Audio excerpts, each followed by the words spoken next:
Hi, greetings, fellow Slayers. First of all, I do want to apologize for not making any videos yesterday. It's just I worked a really long shift at work yesterday, and after I got home, I was just completely tired out. So that's why I didn't make any videos yesterday. So instead of 3 videos today, you're getting 6. So there you go. So anyway, let's continue on look at Buffy the Vampire yeah. Let's continue on look at Buffy the Vampire Slayer season 4 with Hush. Professor Maggie Walsh talks about communication in class and then asks Buffy to come and lie on her desk for a demonstration. Riley steps forward and kisses Buffy, then the sun goes down. Buffy hears a young girl's voice walks out of the classroom into the halls, where a girl holding a small box stands singing. Can't even shout, can't even cry, the gentlemen are coming by. Looking in windows, knocking on doors, they need to take 7 and they might take yours. Can't call to mom, can't say a word, you're gonna die screaming, but you won't be heard. Riley's behind her reaches out to her shoulder. She turns around and instead sees one of the gentlemen. Buffy wakes up to see she was dreaming in class. Willow teases her by saying the last 20 minutes of class laid out everything for the final. Buffy smiles at her, teasing, and says, Just tell me I didn't snore. As they're leaving, Willow asks about her dream, and Buffy says it was intense. Riley steps up behind them and says that was weird because she looked so peaceful while sleeping. They talk about their plans for the night. Both make up excuses for the real plans and part ways, unhappy that their courtship does not appear to be going anywhere. Giles receives a phone call from Buffy and tries to research the information she gained from her dream about the gentleman. Spike makes himself very comfortable at Giles' place and complains about there not being any more Weetabix, despite having eaten all himself, again, claiming he likes to add it to his butcher's blood for texture. Repulsed by the mental image, Giles tells him to go and get some himself since he will no longer eat them now. Xander and Anya arrive, arguing about whether Xander really loves her or, because Xander can't vocalize the way he feels, is really interested in her for sex. Her open ways on sex with Xander causes Giles to be repulsed and uncomfortable, while Spike just finds Xander's situation amusing. Giles informs Xander that he has to keep Spike with him for a few days because an old girlfriend of his will be coming over from England. None of them are particularly pleased about the arrangement. Xander can't trust Spike to be in the same room as him without restraints. Spike doesn't particularly want to be around Xander or Anya, especially they tend to be intimate with him while he is tied to a chair in the same room. The three argue back and forth with Giles wearily in the middle. Willow goes to her Wicca meeting, but soon finds the girls are just wannabe Wiccas with no knowledge of real magic. When Willow mentions the possibility of performing spells, the leader group just ridicules her. However, while the rest of the wannabe Wiccans laugh, one member, a girl called Tara, grows interested when Will mentions actually performing magic. She tries to agree with Will's suggestion. However, she is very shy and after gathering the courage to speak up is quickly intimidated back into silence by the others. Willow realizes she's never going to learn anything from this group and speaks about it to Buffy, who complains to Willow how slowly her relationship with Riley is progressing, but Riley discusses the same with Forrest. Both conclude that the reason they cannot progress their relationship is because of both their inability to reveal their true identities to each other and the fact that Buffy starts babbling. That night, before going to bed, Xander ties Spike down to a chair in his bedroom, even though Spike claims he wouldn't want to bite him even if he could. Spike gains an exaggerated imitation of Anya to annoy Xander. Livy shows up at Giles' apartment, and after some brief talking, they get right to kissing. At the clock tower, one of the gentlemen opens a box, and the voices of all the people in Sunnydale float out of their mouths and are drawn into the box. When Buffy and Willow wake up next morning, and find they have no voices, they panic. Leaving their room, they see that nobody else in their dorms can speak. Xander, similarly, panicked, blames Spike, whose gestured response is very clear. Riley and Forrest try to enter the underground lab. Without his voice, Riley can activate the voice-based security system on the elevator door. Riley opens the security panel and tries to put in a security code, but gets it wrong several times. When the elevator opens, they are cowed when Professor Welsh points out a sign saying they should have used the stairs in the event of emergencies. Tower shows up at Stevenson Hall looking for Willow. A boy drops a glass and everyone jumps at the noise. When she tries to see Willow, she leaves. Buffy will walk through town. They say the Sunnydale's closed down, except for bars and liquor stores. Doomsayer suddenly preaches it's the end of the world. People are sitting random places, while Sally giving up or just stunned.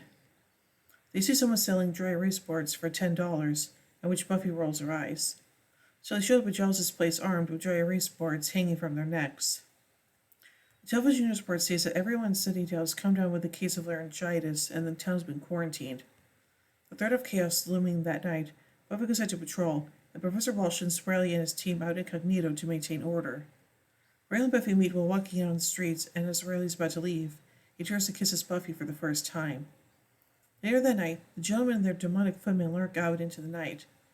Olivia wakes up in the middle of the night, and, through the window, she spies one of the gentlemen, who travel by floating a foot in the air with their demon assistants, the footmen, following on the ground. Two gentlemen float through the UC Sunnydale dorms, finding a freshman boy. The demon assistants hold the boy down while they cut out his heart. The next morning, Olivia draws a picture of the creature she saw. Giles sees in the paper that there was another similar murder the previous night and recognizes what is happening. He puts aside his demonic volumes and pulls out a book, Fairy Tales. In a lecture room at the college, Giles has to the gentlemen their very disturbing drawings and text on overhead projector with musical embellishment. Anya pulls out a bag of popcorn as they watch. Giles' story tells how they travel into a town to collect 7 human hearts. They collect all the voices so that no one can scream, as the human voice is the only thing that can kill them. Buffy minds killing them with a stake, and when they all look at her strangely, she pulls an actual stake and makes the same miming motion. However, Giles puts up a sign on the projector that they are immune to weaponry such as swords and stakes. In the tales, the princess screamed once and they all died. Only sound of a real human voice, and a recorded one, despite Will's suggestion, can kill them, and they have collected at least 2 of the 7 human hearts they need. Unfortunately, Giles does not know how to get everyone's voices back, so as everyone else research. Giles puts up an image of Buffy on the projector. Buffy takes offense because his hips are so wide. Despite that, it says she'll patrol. Riley Rest Initiative suits up and then prepares to do the same. Tara from the Wicca group tries to get to Willow's dorm when the gentlemen chase after her. She finally makes it to Willow's dorm, and then the 2 girls make a run for it. Riley is attacked by several gentlemen's footmen in the clock tower until Buffy shows up and starts fighting alongside him. The 2 are first shocked to see each other, but neither have time nor the ability to speak about it. Spike comes out while drinking a mug of blood at Giles' house. As he bends down by the sofa which Anya is sleeping, Xander sees blood on Spike's lip, and then conjures Anya and concludes Spike has bitten Anya. Xander punches Spike several times for Anya and Giles stop him. He then kisses her passionately and, realizing he doesn't love her, Anya suggests, through now very subtle hand signs, that they have sex, and the 2 quickly rush off. Hiding in a laundry room, Willow and Tara try to push a vending machine against the door to block it, but due to Willow's injured ankle that she got when Tara accidentally ran into her, they're not strong enough. Willow then tries to move it using magic, but she can only shake it a bit. Tara understands what she's trying to do and clasps Willow's hands so they can combine their power. As soon as they hold hands, the vending machine slams against the door. Buffy gets caught by the eagle-like footmen, and the gentlemen are about to cut into her when Riley shoots them with bolts of electricity. They fight, and one of the demons grabs Buffy and she spots the box of voices on the table and recognizes it from her dream. She points to Riley and, with great flair, he smashes one of the valves sitting there. Buffy rolls her eyes and continues miming and he finally understands and smashes the box. Everyone's voices return, and Buffy yells out a loud and long scream, which causes the gentleman's heads to explode in a shower of yellow slime. Ugh. The next day, Tara tells Will that she was looking for her as she wanted to try to spell to restore the voices, knowing from the Wicca group that she was the only other person generally interested in it. The 2 talk, and Tara tells Will she's powerful, even if she doesn't know it yet. Giles and Olivia talk about how many scary things there really are in her reluctance to be part of Giles' world. In her dorm room, Buffy is visited by Riley. He tells her they need to talk, and Buffy agrees. The 2 are themselves, once again, overcome by silence. Oh, excuse me. Anyway, so let's take a look at some continuity surrounding this episode. Will continues to attend UC Sunnydale's Wicca group, as she first did in Wild at Heart. This is the first appearance of Tara McClay. She becomes a major recurring character in seasons 4, 5, and 6 of Buffy.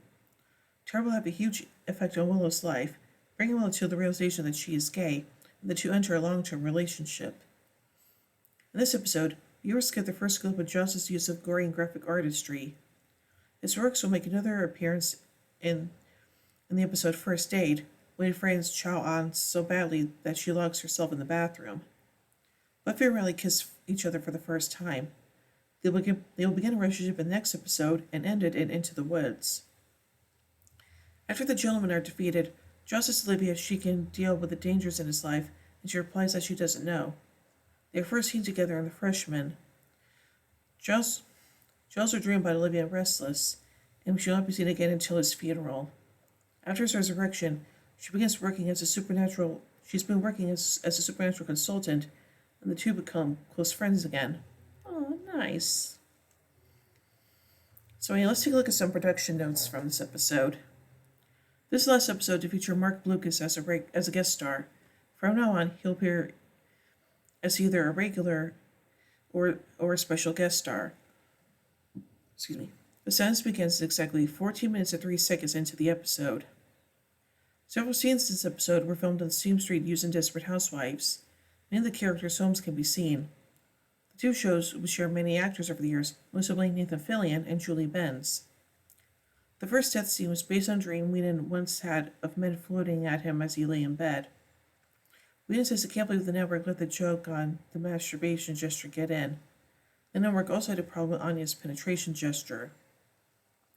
Willow and Tara joining hands in her spell was meant to be a very sensual and a very powerful image between two women, but the writers hadn't at this point decided how far the relationship would go. Buffy's scream at the end was dubbed by another actor. Initially, Riley and Buffy were to have sex for the first time in this episode, which Whedon took comfort in because he thought that people wouldn't mind such a long silent scene. Hunter said it was too early for the characters to sleep together, so he scrapped the idea. Andy Hallett, an actor and former personal assistant to Joss Whedon, appears as an extra in the opening classroom scene of this episode. He's sitting 2 seats behind Buffy with a dark-haired girl in front of him. He looked on to play Lauren on Angel. One of the gentlemen is played by Camden Toy, who also portrays Gnarl, the first Torokhan, and the Prince of Lies. This episode uses composed music in place of dialogue. By contrast, the body uses no music and puts focus on dialogue.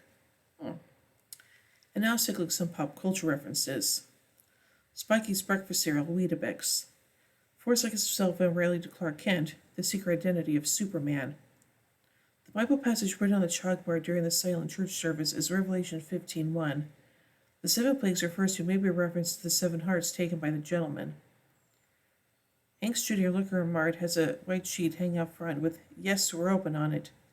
The 1994 movie Clerks has a similar sheet outside the grocery store with the message, "I assure you, we're open." Tara carries the book, The Magician's Companion, a practical and encyclopedic guide to magical and religious symbolism by Bill Whitcomb. Just mentioned having told Olivia he was an original member of Pink Floyd. Okay then. And now finally, let's take a look at some goofs. The chalkboard of the after church service incorrectly cites the Book of Revelation as Revelations, a common mistake. As Joss walks over to his bookcase to pull the fairy tales book, the set, missing wall, and equipment are visible on the right side. When Xander is closing the blinds of the classroom, an open exit door shows the behind the scenes of the set.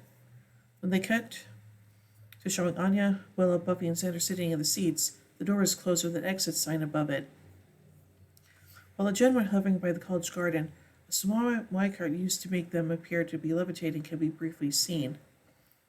After Tara climbs the stairs and Stevenson, while running from the gentleman, she approaches the first dorm on her left, adjacent to the fire exit, and starts knocking. One of the gentlemen opens the door. The camera pans back to show that she is now at the second door on the left. But after a short cut to the gentleman in the back to Tara, now running, she appears to be at the first door again. While Tara is running away from the gentleman, the large exit sign changes from white to green. So overall, I think this is a very scary episode of the show, and yeah, the fact that these creatures can take away people's voices, yeah, it definitely lends itself to, yeah, that's definitely pretty scary, so yeah. So overall, I give Hush 4 vampire steaks out of 5. Well, anyway, tune in a bit as we wait till look at the next episode, Doomed. So, until then, here endeth the lesson.